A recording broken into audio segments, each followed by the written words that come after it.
This time, I'm going to explain about the importance of various mangrove species and their contribution to the nature.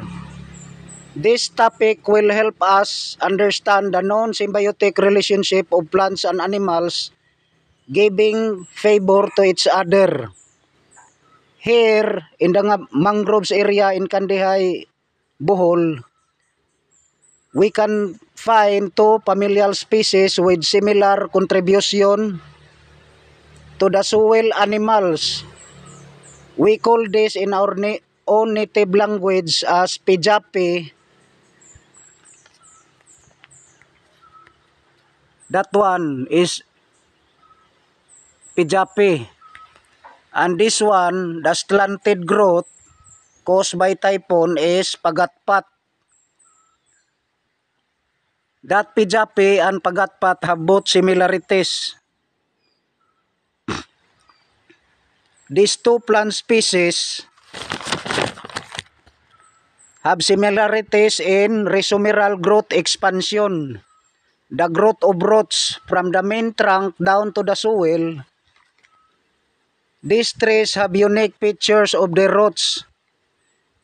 Their main roots extended wider along the extended main roots. There we can find finger sizes. This one, as we can see, that is the finger size root of the pijapi. And the other one, this bigger one, are the roots of pagatpat. We can determine the roots of pijapi and pagatpat.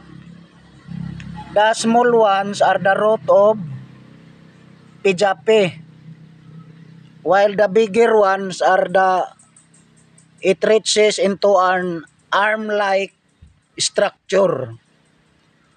This one is the pagatpat.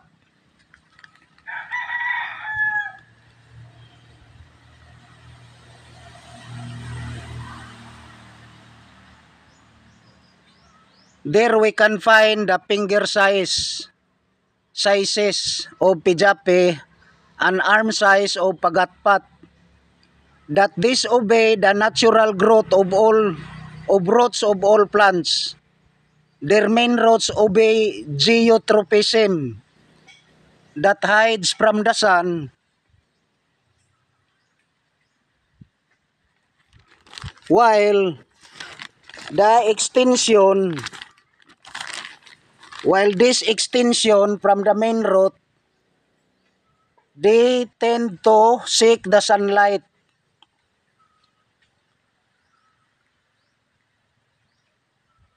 They tend to connect the sunlight. All of this finger-like structure will experience sunlight exposure,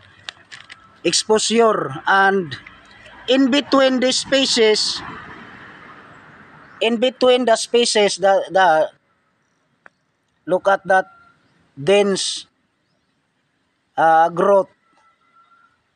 In between the spaces will create a subsoil,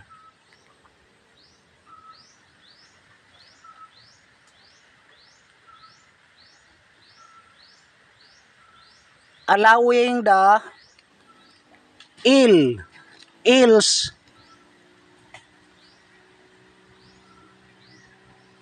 giving habitat to the eels, as well as the small surviving soil animal that can easily burrow deeper due to the subsoil caused by this rhizomeral extensions of pagatpat and pijapi that is seeking the sunlight.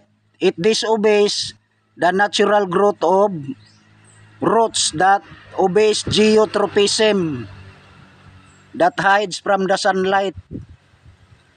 And that is why these are the known cause of subsoil in the mangroves area.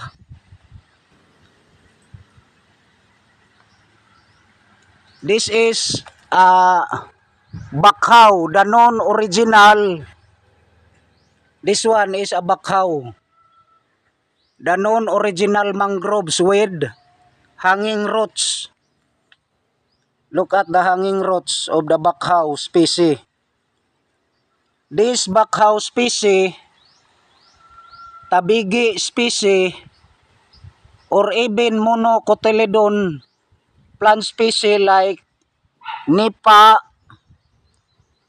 There we can find nipa. That is monocotyledon. And other fern species. The growth of the roots tend to stabilize the soil. It hardens the soil, allowing those red lobsters and various crab species to create a shelter beneath the ground due to the hardened soil. Uh,